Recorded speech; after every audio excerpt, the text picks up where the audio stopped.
How can you tell an orange tree is an orange tree? Duh, by the oranges hanging from its branches. Only one who's a complete idiot will call a fully bearing orange tree an apple tree, unless he does not know what an orange is. Jesus said that a tree is known by its fruit. This is how you distinguish between the trees. Some may argue that you can tell a tree by its leaves as well. Certainly so. But to the untrained eye, leaves are just that, leaves. So many of them are similar. When coming to the fruit, even the novice can readily distinguish between an apple and an orange. The purpose of the fruit, as explained by the Lord, was to reveal the identity of the tree. You are not the fruit, you are the tree. So much emphasis is placed on the fruit that we forget that the tree is the principal thing here. If you cut open an apple tree, what will you find? Apples? No. If you said yes, then you're like the greedy farmer who cut open his golden goose to get all the eggs in its belly. What you see when you cut a tree open is everything necessary to produce a fruit. For this reason, God is wholly consumed with what's in you. After all, we look at the outward appearance. He looks at the heart, the inner part of you. What do you have on the inside of you? Are the conditions ideal for the production of the coveted fruit?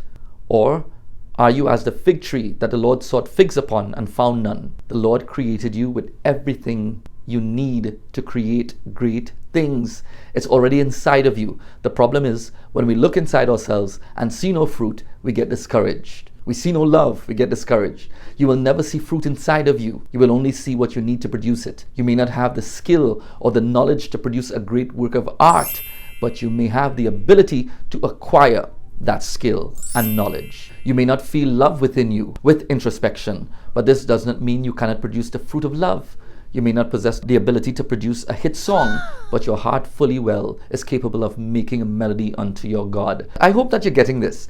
A best-selling book is nothing but a carefully composed amalgam of words constructed to convey a thought or an idea. When you read that book, most of the words you're familiar with, those words are already imbued into your consciousness. They're in your mind, a part of your vocabulary. The only difference between you and the author is his ability to piece those words together. Those words are available to you just as they are available to him. He just decided to use them. The same ability that the author tree possesses, the same ability you can possess, for you are a fruit-bearing tree just as he is. My intention is not to belittle the extraordinary talents of our brilliant literary minds, but the fact remains that they too are human, and they too will start with a blank page and a fleeting thought. Your fruit is not what is on the inside of you. It is the product of what is on the inside of you. So too, I must parenthetically insert, your fruit is not your salvation. It's just a sign of it. Certainly, similar trees, let's suppose apple trees, all bear apples. They all produce the same type of fruit, apples. But the quality of the fruit may differ. One factor contributing to the variation in quality may be the location in which each tree is planted. This can produce a profound differing effect in the quality of fruit a tree bears. Sometimes a tree planted in the wrong place can produce no fruit at all. If all the trees are in the same place, on the same plantation, and one still bears lesser fruit, I suppose the probable cause of the lesser fruit can be found within the tree itself. The farmer, or dresser as the Bible refers to him, places his attention on the struggling tree, doing whatever necessary to cause the tree to produce proper fruit. If it does not, it will be cut down. Of every tree planted in the garden of the Lord, the kingdom of God, fruit will be required. The owner of the garden will come to you inquiring of the fruit of his labor. You will have no excuses. Why? Because everything you need is already provided. There is no excuse to not produce fruit you are fully well capable of producing. Maybe you look at the other trees and their fruit seems so splendid and so magnanimous. You can't produce something so great, right? Well, what has the grapevine to do with the mango tree? Your fruit is specifically assigned to you. Bear your best fruit now. In the garden of the Lord, the conditions are perfect for every tree.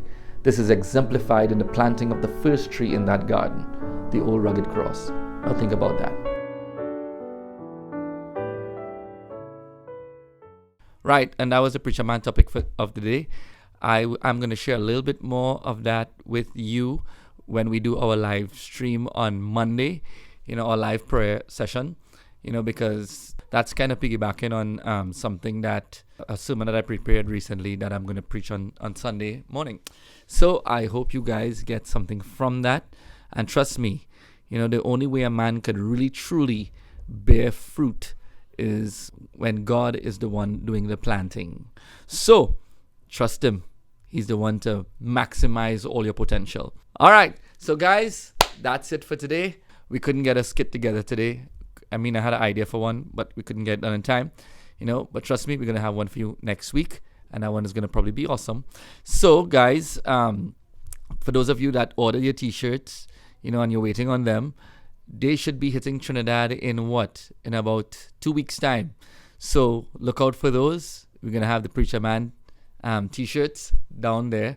For those of you in New York, I think we should have some there as well, but I didn't have so many orders from New York. So that's pretty cool.